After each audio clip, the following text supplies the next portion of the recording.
Audio presents The One and Only Ivan by Katherine Applegate, performed by Adam Grouper. Glossary. Chest beat. Repeated slapping of the chest with one or both hands in order to generate a loud sound, sometimes used by gorillas as a threat display to intimidate an opponent. Domain. Territory. The grunt. Snorting pig-like noise made by gorilla parents to express annoyance. Meeball. Dried excrement thrown at observers. 9,855 days. Example. While gorillas in the wild typically gauge the passing of time based on seasons or food availability, Ivan has adopted a tally of days. 9,855 days is equal to 27 years.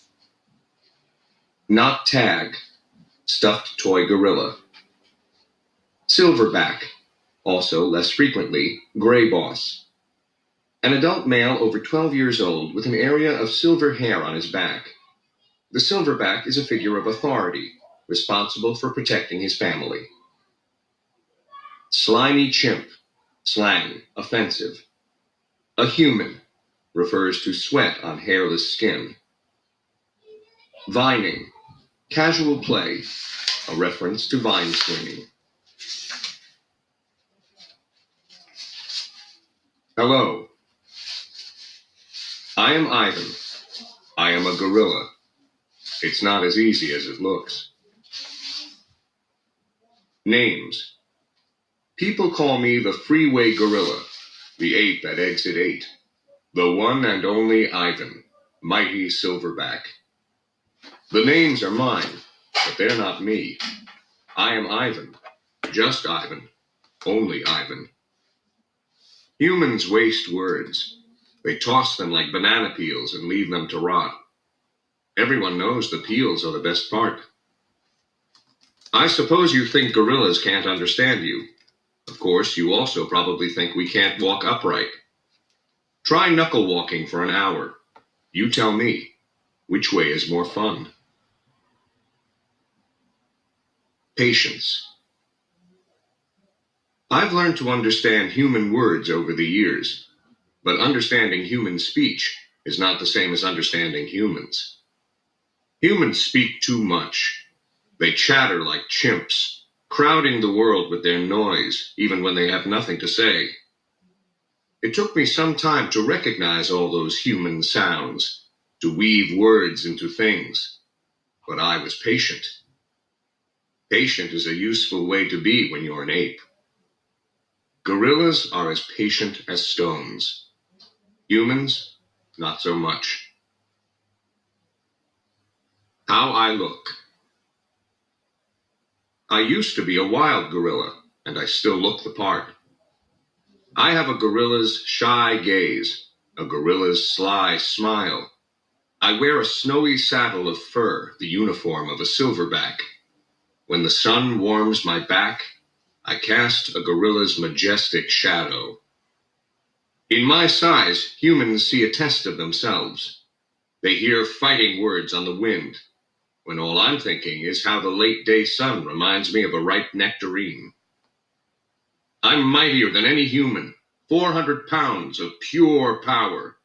My body looks made for battle. My arms, outstretched, span taller than the tallest human. My family tree spreads wide as well. I am a great ape, and you are a great ape, and so are chimpanzees, and orangutans, and bonobos, all of us distant and distrustful cousins. I know this is troubling.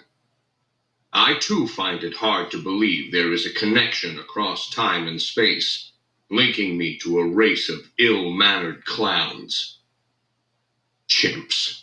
There's no excuse for them. The Exit 8 Big Top Mall and Video Arcade. I live in a human habitat called the Exit 8 Big Top Mall and Video Arcade. We are conveniently located off I-95, with shows at 2, 4, and 7. 365 days a year. Mac says that when he answers the trilling telephone. Mac works here at the mall. He is the boss. I work here too. I am the gorilla. At the Big Top Mall, a creaky music carousel spins all day, and monkeys and parrots live amid the merchants. In the middle of the mall is a ring with benches where humans can sit on their rumps while they eat soft pretzels. The floor is covered with sawdust made of dead trees. My domain is at one end of the ring. I live here because I am too much gorilla and not enough human.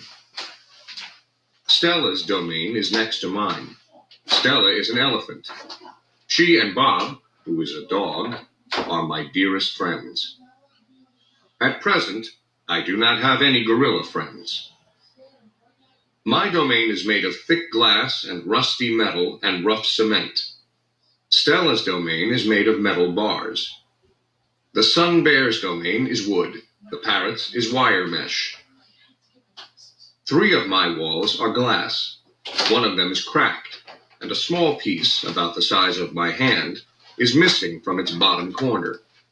I made the hole with a baseball bat Mac gave me for my 6th birthday. After that, he took the bat away, but he let me keep the baseball that came with it.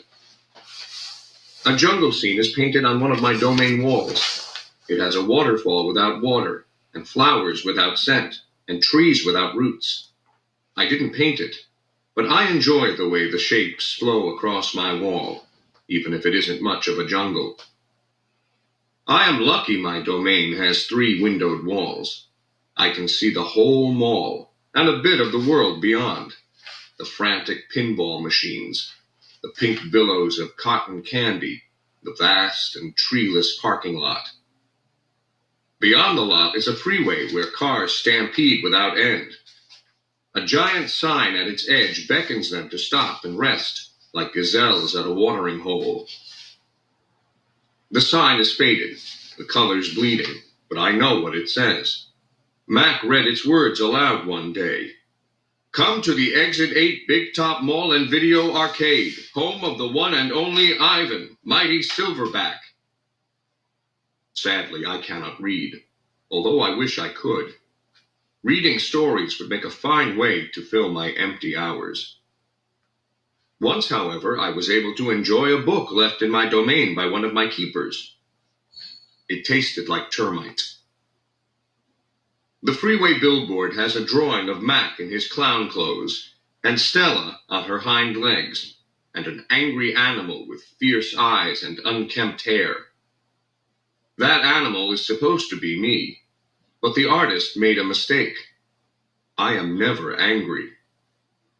Anger is precious. A silverback uses anger to maintain order and warn his troop of danger. When my father beat his chest, it was to say, beware, listen, I am in charge. I am angry to protect you, because that is what I was born to do. Here in my domain, there is no one to protect. The littlest Big Top on earth. My neighbors here at the Big Top Mall know many tricks. They are an educated lot, more accomplished than I am. One of my neighbors plays baseball, although she is a chicken. Another drives a fire truck, although he is a rabbit. I used to have a neighbor, a sleek and thoughtful seal, who could balance a ball on her nose from dawn till dusk. Her voice was like the throaty bark of a dog chained outside on a cold night. Children wished on pennies and tossed them into her plastic pool. They glowed on the bottom like flat copper stones.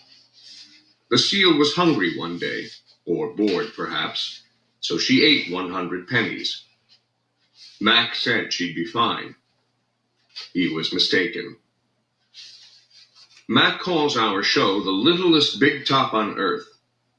Every day at 2, 4, and 7, humans fan themselves, drink sodas, applaud. Babies wail. Mac, dressed like a clown, pedals a tiny bike. A dog named Snickers rides on Stella's back. Stella sits on a stool. It is a very sturdy stool. I don't do any tricks. Max says it's enough for me to be me. Stella told me that some circuses move from town to town. They have humans who dangle on ropes, twining from the tops of tents. They have grumbling lions with gleaming teeth and a snaking line of elephants, each clutching the limp tail in front of her. The elephants look far off into the distance, so they won't see the humans who want to see them. Our circus doesn't migrate. We sit where we are, like an old beast too tired to push on. After our show, humans forage through the stores. A store is where humans buy things they need to survive. At the Big Top Mall, some stores sell new things, things like balloons and t-shirts and caps to cover the gleaming heads of humans.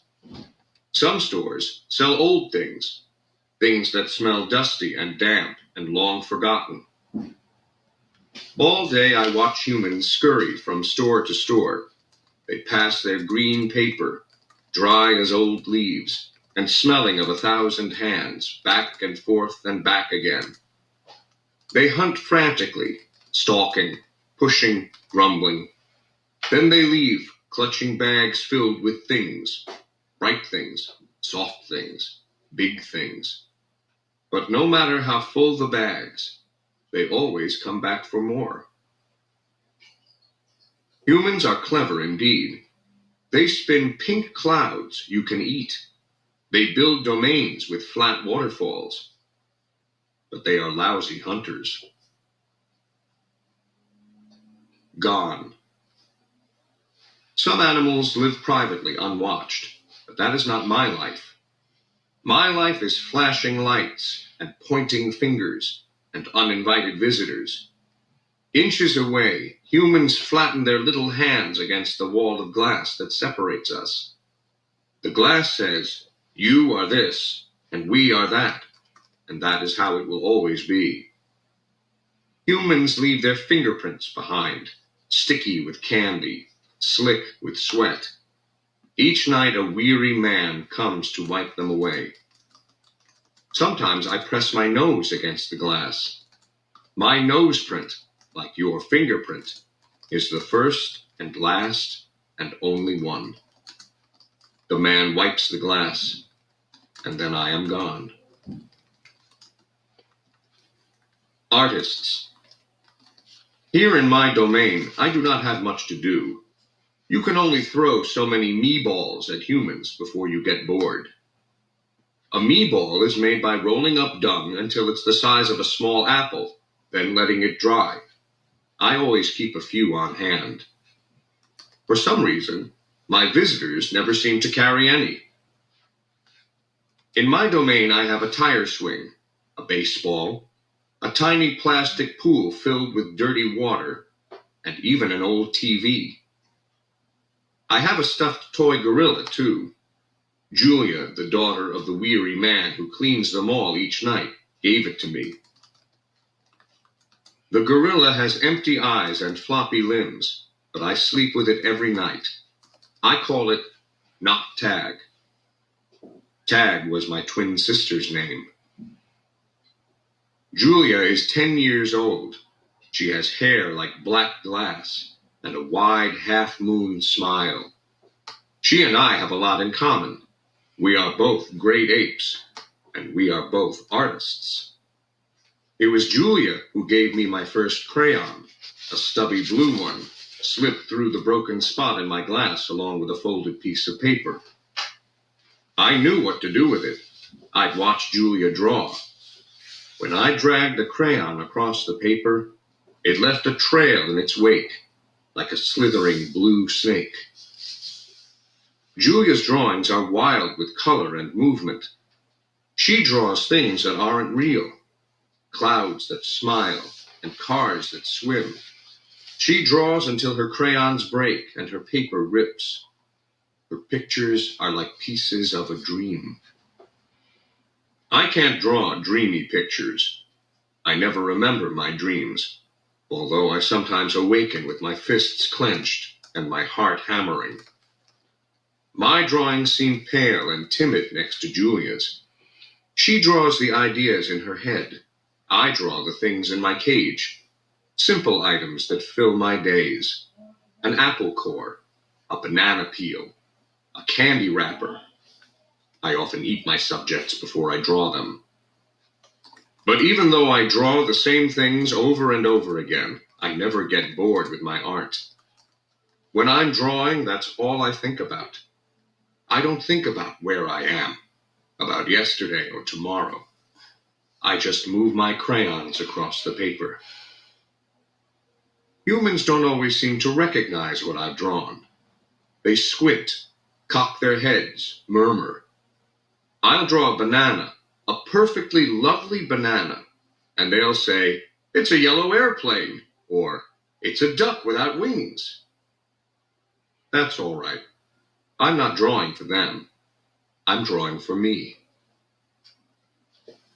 Mac soon realized that people will pay for a picture made by a gorilla, even if they don't know what it is. Now I draw every day. My work sells for $20 a piece, 25 with frame, at the gift shop near my domain. If I get tired and need a break, I eat my crayons. Shapes in clouds. I think I've always been an artist.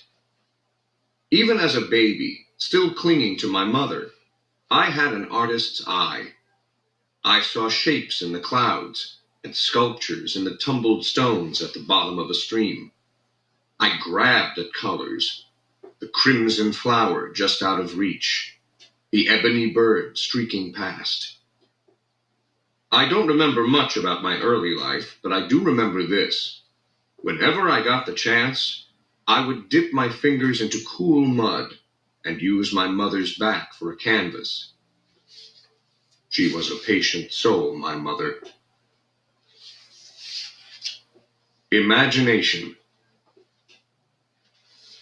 Someday I hope I can draw the way Julia draws, imagining worlds that don't yet exist. I know what most humans think. They think gorillas don't have imaginations. They think we don't remember our pasts or ponder our futures. Come to think of it, I suppose they have a point. Mostly I think about what is, not what could be. I've learned not to get my hopes up. The loneliest gorilla in the world. When the Big Top Mall was first built, it smelled of new paint and fresh hay, and humans came to visit from morning till night. They drifted past my domain like logs on a lazy river. Lately, a day might go by without a single visitor. Mac says he's worried. He says I'm not cute anymore. He says, "Ivan, you've lost your magic, old guy. You used to be a hit." It's true that some of my visitors don't linger the way they used to. They stare through the glass. They cluck their tongues. They frown while I watch my TV. "He looks lonely," they say. Not long ago, a little boy stood before my glass, tears streaming down his smooth red cheeks. "He must be the loneliest gorilla in the world," he said, clutching his mother's hand. At times like that, I wish humans could understand me the way I can understand them. "It's not so bad," I wanted to tell the little boy. "With enough time, you can get used to almost anything."